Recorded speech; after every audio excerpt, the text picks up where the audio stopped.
नमस्कार दोस्तों, मेरा नाम है डॉक्टर रेणुका जोशी और आज मैं फिर से हाजिर हूँ आपके लिए एक इंटरेस्टिंग टॉपिक लेके। तो हमारा आज का टॉपिक है हेमाटोपाइसिस। हम हमारे लाइफ में देखते हैं, जब भी हम हमारे बॉडी का खून डोनेट करते हैं या हम जब भी हमारा ब्लड डोनेट करते हैं, उस टाइम पे थोड़ी देर बाद या थोड़े समय बाद हमारे बॉडी में फिर से उतना खून तैयार हो जाता है और हम रिपीटेडली हमारा ब्लड डोनेट कर सकते हैं। उसके बाद कोई भी फॉरेन पार्टिकल हमारे बॉडी में आ जाता है तो हमारे बॉडी की जो इम्यून सेल्स रहती है उससे वो हमें डिफेंड करती है। तो ये जो ब्लड सेल्स है ये फिर से हमारे बॉडी में कैसे तैयार हो जाती है? ये इम्यून सेल्स जो है वो एंटीजन के साथ फाइट करने के बाद फिर से हमारे बॉडी में उसका नंबर कांस्टेंट कैसे हो जाता है? तो ये जो पूरी प्रोसेस है, मतलब हमारे बॉडी में जो कंटिन्यूसली ये प्रोसेस चालू रहती है, या अगर रेड ब्लड सेल फॉर्मेशन हो या कोई भी इम्यून सेल फॉर्मेशन की, ये इसके पीछे जो प्रोसेस है उसे हम कहते हैं हेमेटोपोइसिस और यही हमारा आज का टॉपिक है। मतलब सिंप्लीफाइड वर्ड में अगर हम कह सके तो ये जो हेमेटोपोइसिस प्रोसेस है, हमारे बॉडी में जो ब्लड सेल्स रहती है, डिफरेंट टाइप के ब्लड सेल्स और इम्यून सेल्स रहती है, उनके तैयार करने की जो प्रोसेस रहती है उसे हम हेमेटोपोइसिस या सिंपली उसे हीमोपोइसिस ऐसा हम कहते हैं। तो ये जो हमारे बॉडी में हेमेटोपोइसिस होती है, ये होती है हमारे बोन मैरो में होती है, लीवर में और स्प्लीन में। ये जो हमारे लिम्फॉइड ऑर्गन है, मतलब बोन मैरो स्पेसिफिक हमारा प्राइमरी लिम्फॉइड ऑर्गन है, और उसके बाद हमारे बॉडी के जो दूसरे ऑर्गन है जैसे कि लीवर और स्प्लीन, स्प्लीन हमारा सेकेंडरी लिम्फॉइड ऑर्गन है, तो वहाँ पे ये हेमेटोपोइसिस की प्रोसेस होती है।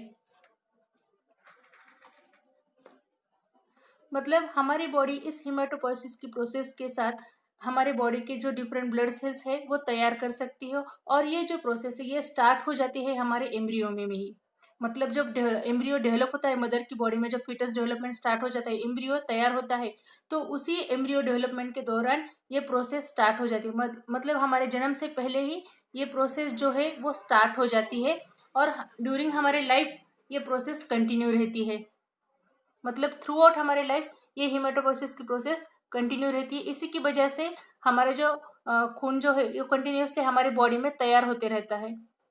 अभी ये जो हेमेटोपोइसिस प्रोसेस है वो कब स्टार्ट होती है? तो जब फर्स्ट वीक रहता है एम्ब्रियोनिक डेवलपमेंट का, ये जेस्टेशन का जो फर्स्ट वीक रहता है, उसी समय से ये हेमेटोपोइसिस की प्रोसेस स्टार्ट हो जाती है। और जो डिफरेंट ब्लड सेल्स है या प्लाज्मा सेल्स है, ये एक सिंगल स्टेम सेल से हमारे बॉडी में तैयार हो जाती है। तो मतलब जब एम्ब्रियोनिक डेवलपमेंट हो रही है, अगर हमने देखा जाए तो अगर 20 मिलियन सेल्स अगर हमारे बॉडी में प्रेजेंट है, तो उसमें से केवल एक सेल ऐसी रहती है जो कि ये स्टेम सेल बन के एक्ट कर सकती है। ये जो हिमेटोपोइटिक स्टेम सेल है और इसको हम हिमेटोपोइटिक मदर सेल ऐसा भी बोलते हैं। तो ये एक सेल ऐसी रहती है जिसमें है प्लूरिपोटेंसी, मतलब ये किसी भी सेल के फॉर्म, किसी भी सेल में ये कन्वर्ट हो सकती है। ये haematopoietic stem cell red blood cell में भी कन्वर्ट हो सकती है, ये ग्रैनुलोसाइट में भी कन्वर्ट हो सकती है, ये दूसरे लिम्फॉइड सेल में भी कन्वर्ट हो सकती है। इसे हम कहते हैं प्लूरिपोटेंसी। मतलब इसमें जो है इसमें कैपेबिलिटी रहती है कि वो किसी भी टाइप के सेल में कन्वर्ट हो सकती है। इसे हम मल्टीपोटेंट या प्लूरिपोटेंट कहते हैं। और एक उसकी इम्पोर्टेंट प्रॉपर्टी जो है वो है सेल्फ रिन्यूअल एबिलिटी। तो ये सेल्फ रिन्यूअल जो रहता है, मतलब वो खुद का प्रोडक्शन खुद करती है और उसका जो नंबर है वो कांस्टेंट रख सकती है, उसे हम सेल्फ रिन्यूअल ऐसा बोलते हैं। अभी जो ये हेमेटोपोइसिस की प्रोसेस होती है तो इसमें दो स्टेजेस रहते हैं। एक तो बोलते हैं हम उसको प्रिमिटिव वेव और दूसरा बोलते हैं हम उसको डेफिनेटिव वेव। तो ये जो प्रिमिटिव वेव रहता है उसमें फर्स्टली जो सेल्स है, पहले हमारे बॉडी में इरिथ्रॉइड प्रोजेनेटर सेल्स फॉर्म हो जाती है। मतलब पहले जो होते हैं वो रहता है इरिथ्रोपोइटिस।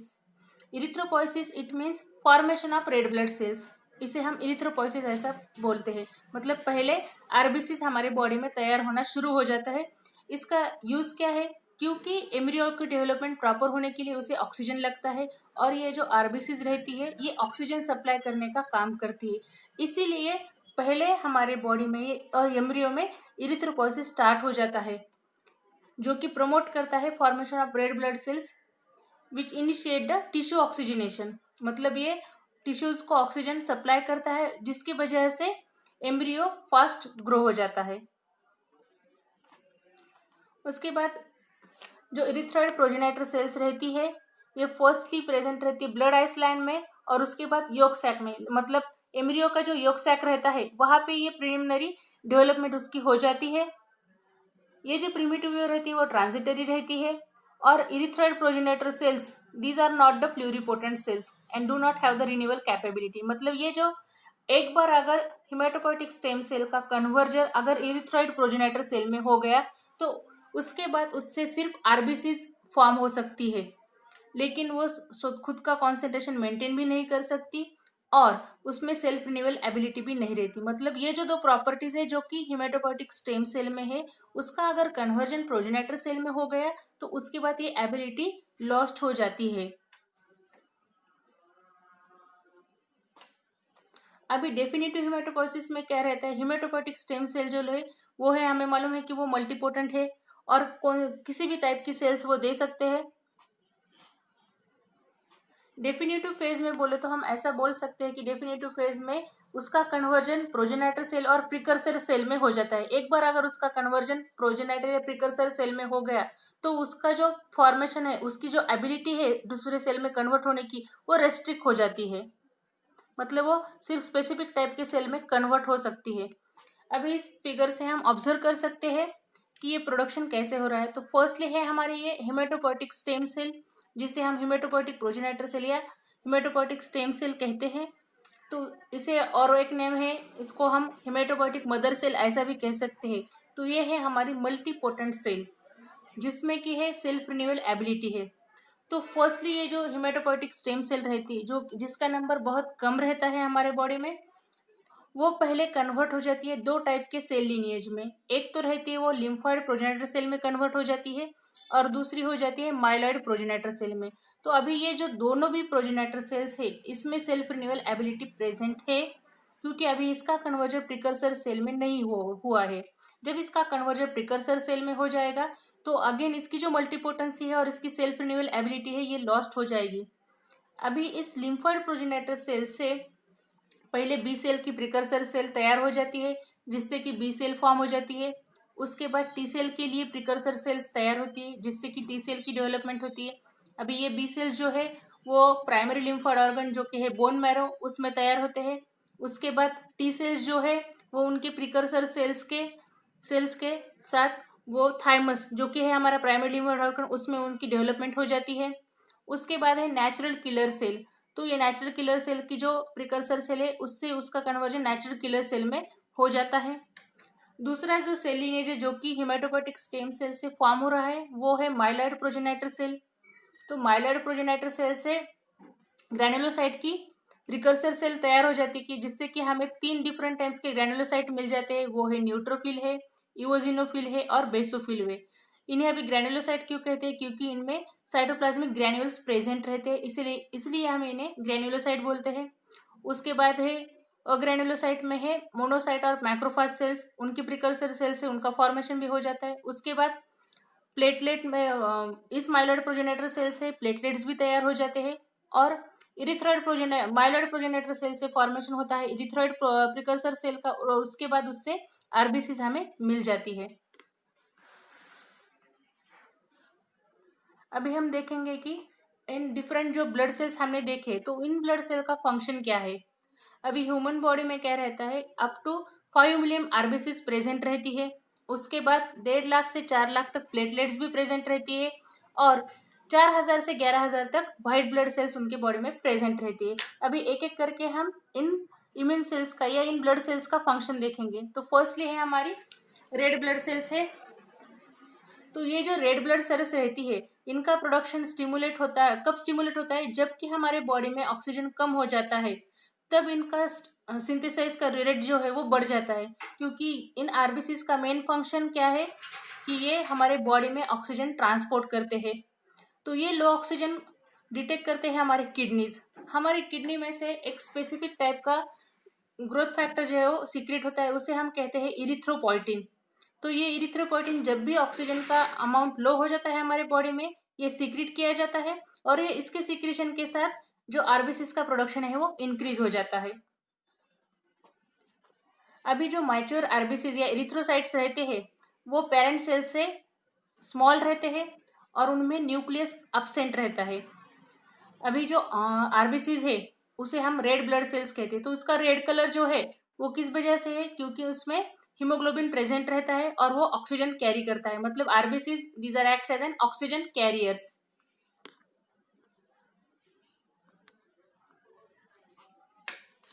अभी स्पेसिफिकली जो आरबीसीज का फॉर्मेशन है ये जो होता है वो बोन मैरो में होता है। तो ऑल टाइप्स के बोन में जो मैरोज रहते हैं उनमें ये एरिथ्रोपोइसिस प्रोसेस स्टार्ट हो जाती है अप टू 5 ईयर, मतलब जब हमारी उम्र 5 साल है तब तक हमारे बॉडी में जितने भी बोन मैरोज है वहाँ पे ये प्रोसेस चालू रहती है।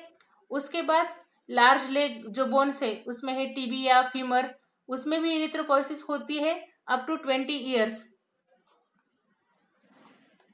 उसके बाद हमारे जो डिफरेंट अदर ऑर्गन्स है वहाँ पे भी ये प्रोसेस स्टार्ट हो जाती है, क्योंकि जैसे जैसे हमारी उम्र बढ़ती है वैसे वैसे खून का अमाउंट भी बढ़ जाता है, हमें आरबीसी ज़्यादा अमाउंट में लगती है, तो उसके साथ साथ उसके जो साइट्स ऑफ प्रोडक्शन है वो इंक्रीज हो जाते हैं। मेजरली अभी जो आरबीसीज रहती है उनका जो लाइफ स्पैन है वो है अप टू 120 डेज। अगर आरबीसीज का कॉन्सेंट्रेशन कम हो गया, हमें मालूम है कि स्पेसिफिकली जो आरबीसीज है वो कैरी करती है हीमोग्लोबिन और हीमोग्लोबिन कैरी करता है ऑक्सीजन। तो अगर उसका कॉन्सेंट्रेशन कम हो गया, आरबीसीज का कॉन्सेंट्रेशन कम हो गया, तो उसे हम एनीमिक कंडीशन बोलते हैं, क्योंकि उसके साथ साथ हीमोग्लोबिन का भी कॉन्सेंट्रेशन कम हो जाता है, इसलिए उसे हम एनीमिया ऐसा बोलते हैं। उसके बाद है अगर इसका कॉन्सेंट्रेशन बहुत ज़्यादा बढ़ गया, पॉलीसाइथेमिया, इस कंडीशन को हम पॉलीसाइथेमिया ऐसा बोलते हैं। उसके बाद सेकंड टाइप जो सेल्स है वो है हमारे प्लेटलेट्स, और उसे हम थ्रोम्बोसाइट्स ऐसा भी बोल सकते हैं। Majorly these platelets these are having the major role.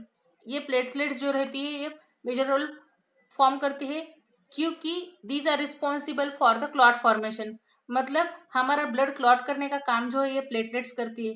अगर किसी इंजरी की वजह से हमें सीवियर ब्लीडिंग वगैरह हो गए तो उस ब्लीडिंग में हमारा ब्लड लॉस हो जाता है, तो ये ब्लड लॉस अवॉइड करने के लिए ये जो प्लेटलेट्स रहती है ये इंजरी के साइड पे एग्रीगेट हो जाती है, और ये जो ब्लड क्लॉट करने के बाद ये जो ब्लीडिंग है ये स्टॉप कर देती है। अभी इन प्लेटलेट्स का लाइफ स्पैन जो है वो है 8 से 9 दिनों तक का।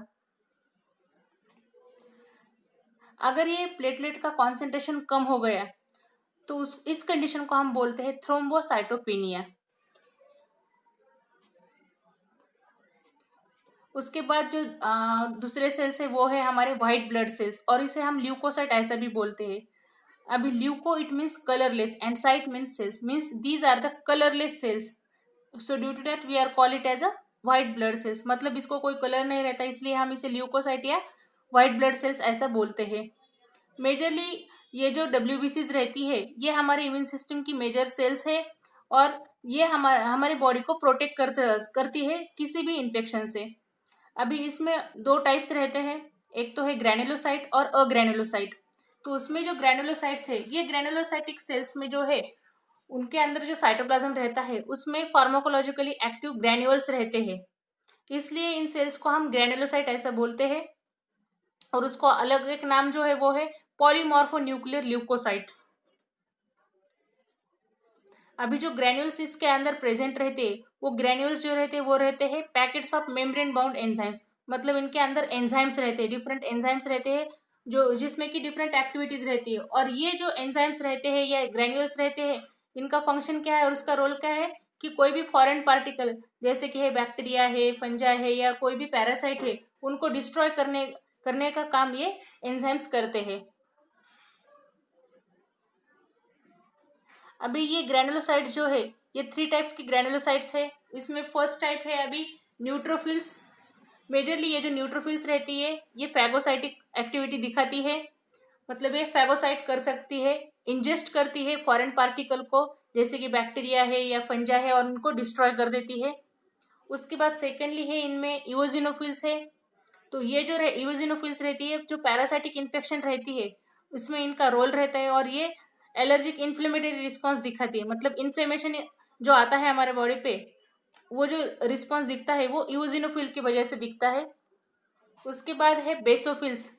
तो ये बेसोफिल सेल जो रहती है इनमें रहता है हिस्टामाइन जो कि फार्माकोलॉजिकली एक्टिव सब्सटेंस है, और ये इन्फ्लेमेशन जो रहता जब होता है तो उस टाइम पे ये हिस्टामाइन रिलीज हो जाता है।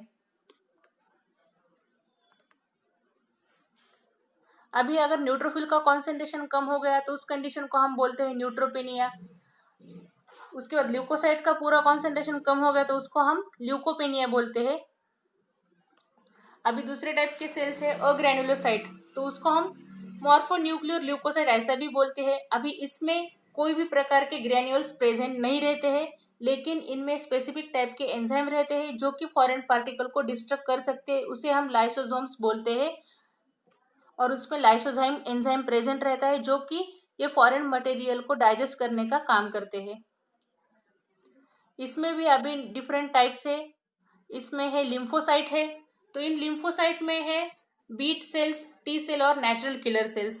तो ये जो बी सेल्स है वो हमारे प्राइमरी लिम्फोइड ऑर्गन जैसे कि बोन मैरो में तैयार होते हैं, और ये रिस्पॉन्सिबल है हमारी ह्यूमरल इम्यून रिस्पॉन्स देने के लिए, जो कि ये इसका बी सेल का जब एक्टिवेशन हो जाता है ये कन्वर्ट हो जाती है प्लाज्मा सेल्स में, जो कि एंटीबॉडीज प्रोड्यूस करती है, और मेमोरी सेल्स में। जो टी सेल्स रहते हैं वो हमारे दूसरे प्राइमरी लिम्फोइड ऑर्गन जो कि है थाइमस, वहाँ पे डेवलप होते हैं और ये सेल मेडिएटेड इम्यून रिस्पॉन्स देते हैं। इसमें टी साइटोटॉक्सिक सेल्स है, टी हेल्पर सेल्स है। उसके बाद है नेचुरल किलर सेल्स। सो स्पेसिफिकली वायरस के अगेंस्ट डिफेंड करने के लिए जो सेल्स रहती है वो रहती है नेचुरल किलर सेल्स रहती है। और मेजरली ये जो सभी सेल्स है लिम्फोसाइटिक सेल्स है, ये हमारे लिम्फेटिक फ्लूइड में इसका कॉन्सेंट्रेशन ज़्यादा रहता है। हमारे लिम्फ नोड में, स्प्लीन में, जो कि सेकेंडरी लिम्फोइड ऑर्गन है, वहाँ पे इनका कॉन्सेंट्रेशन ज़्यादा रहता है। अभी नेक्स्ट है मोनोसाइट्स है। Now these monocytes these are having the same function to the neutrophils, मतलब जो न्यूट्रोफिल का फंक्शन है सिमिलरली ये मोनोसाइट भी फैगोसाइटोसिस दिखाते हैं और वो इंजेस्ट करते हैं फॉरेन पार्टिकल को और उनको डाइजेस्ट कर देते हैं।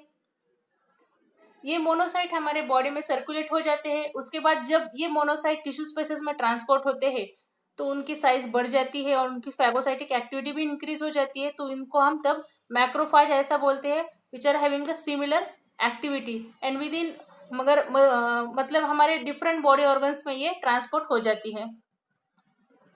तो ये पूरी इंफॉर्मेशन है हिमेटोपोइसिस की, जिसकी वजह से हमारे जो ब्लड सेल्स है वो तैयार होते हैं। और मेजरली हमारे बॉडी में जो इन ब्लड सेल का कॉन्सेंट्रेशन है वो कांस्टेंट रहता है। तो ये कॉन्सेंट्रेशन कांस्टेंट रहने का जो काम है ये हिमेटोपोइसिस की प्रोसेस की वजह से ही होता है, और उसे हम होम्योस्टैटिस ऐसा भी कहते हैं। होम्योस्टैटिस की प्रोसेस से हम ये पूरा ब्लड सेल का जो कॉन्सेंट्रेशन है वो स्पेसिफिक लेवल पे कांस्टेंट मेंटेन कर सकते हैं। तो अगर आपको मेरा वीडियो पसंद आ गया तो please subscribe my channel. Okay, thank you.